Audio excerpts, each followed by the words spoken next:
தினதரணி செய்திகள். நெல்லை மாவட்டம் பாளையங்கோட்டையில் சுதந்திர போராட்ட தியாகி மாவீரன் அழகு முத்துக்கோன் 260வது குரு பூஜை தினம் இன்று வெகு சிறப்பாக கொண்டாடப்பட்டது. தேமுதிக சார்பாக மாலை அணிவித்து மரியாதை செய்யப்பட்டது.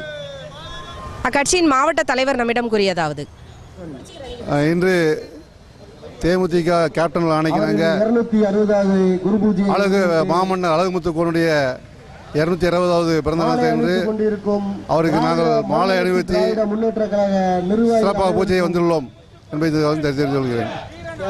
இந்திய மண்ணின் முதல் வாளெடுத்த மாவீரன், எங்கள் இனத்தில் பிறந்த இமயம் பகுதி செயலாளர் MG அந்தோணி அவர்களுக்கும் மற்றும் உறுப்பினர்கள் அனைவருக்கும் இந்திய மக்கள் கல்வி முன்னேற்ற கழகம் சார்பாகவும் டாக்டர் டி தேவநாதன் யாதவ் அவர்களின் சார்பாகவும் இந்திய மக்கள் கல்வி முன்னேற்ற கழக நெல்லை மாவட்ட செயலாளர் பிரேம்குமார் யாதவின் நன்றி கலந்த வணக்கங்கள்.